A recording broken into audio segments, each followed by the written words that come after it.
দিন যায় রাত আসে, রাত যায় দিন আসে। আপনি প্রতিদিন নিজেকে বলেন, এবার আমি করে দেখাবো, এবার ভালো কিছু করব। কাল থেকেই নতুন করে শুরু করব। তাই বলে ইউটিউবে মোটিভেশন ভিডিও দেখতে শুরু করেন।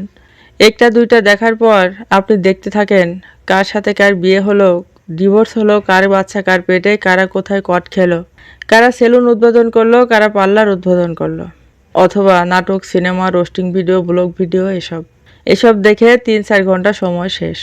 আমরা সবাই কিছু না কিছু করতে চাই। কেউ চাকরিতে সিনিয়র পজিশনটা চাই, কেউ নিজের একটা বড় ব্যবসা দাঁড় করাতে চায়, অনেক সম্পদ এবং সম্মান অর্জন করতে চায়। ব্যাড নিউজ, বেশিরভাগ মানুষই তার লক্ষ্যে পৌঁছাতে পারবে না। আপনি যাতে সেই মানুষের ভিতরে না পড়েন সেই বিষয়ে জানাবো। আপনি খুব ভালো নিয়তে ঘুম থেকে উঠেছেন, কিন্তু সেই পুরনো চক্রেই আটকে পড়ে আছেন। আপনি ভাবছেন সোশ্যাল মিডিয়া আমার কাজে বাধা দিতে পারবে না, 1 মিনিটেরই তো ভিডিও, এটা দেখেই কাজে হাত দেব। কিন্তু ফলাফল শূন্য। একটি গবেষণায় দেখা যায় কোনো মানুষ যখন কাজ করতে করতে নোটিফিকেশন পায় তখন আবার তার কাজে মনোযোগ দিতে গড়ে 23 মিনিট সময় লাগে। বেশিরভাগ মানুষই তার গোলে পৌঁছাতে পারবে না, সফল হতে পারবে না। বেশিরভাগ মানুষেরই একটা কিছুতে ফোকাস করার ক্ষমতা কম। আর ফোকাস হলো একটা কোনো পার্টিকুলার কাজে 100% মনোযোগ দেওয়ার ক্ষমতা। কোনো কাজে সাকসেস পেতে হলে নির্দিষ্ট একটা কাজে প্রপার ওয়েতে ঘন্টার পর ঘন্টা সময় দিতে হবে। আল্লাহর কাছে চাইতে হবে, নিজের শরীর, মন, মস্তিষ্ক সঁপে দিতে হবে। বেশিরভাগ মানুষই এখন ফোনে অ্যাডিক্টেড। কাগজের বই পড়ে আগের মানুষ জ্ঞান অর্জন করত। ফলে একটা জায়গায় মন থাকার কারণে সহজেই জ্ঞান অর্জন হতো এবং ধৈর্য বাড়ত, ফোকাস বাড়ত। আর এখন একটা মানুষ ফোনে জ্ঞান অর্জন করতে চায়। অল্প 2-4 মিনিট ভালো কিছু দেখে তারপর নাচ, গান, খবর হাবিজাবি দেখে ব্রেন জাম করে, কমেন্ট পড়ে নানা রকম।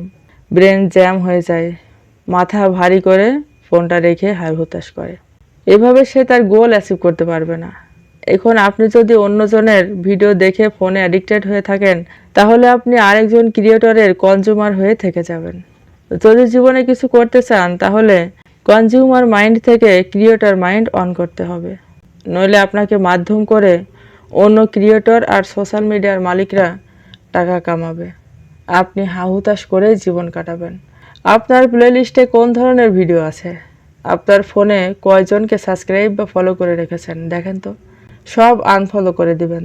আপনি এমন কোনো ভিডিও দেখবেন না যাতে আপনার কোনো লাভ না হয়, কিছু শিখতে না পারেন। এমন কোনো ভিডিও দেখবেন যেটাতে আপনার মূল্যবান সময় এবং টাকা নষ্ট হবে না, যেখান থেকে আপনিও কিছু শিখতে পারবেন।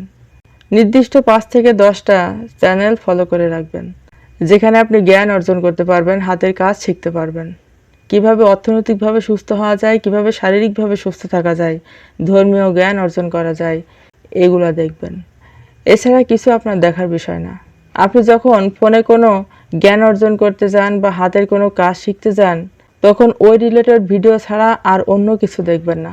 একই সাথে খবর, নাচ, গান, মারামারি, কাটাকাটি ইত্যাদি দেখলে আমাদের ব্রেন কোনোটাই ভালোভাবে নিতে পারে না।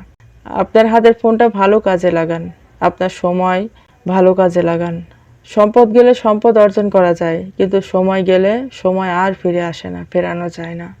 আপনার মূল্যবান সময় আপনি কোন কাজে ব্যয় করেছেন এটাও সৃষ্টিকর্তার কাছে হিসাব দিতে হবে।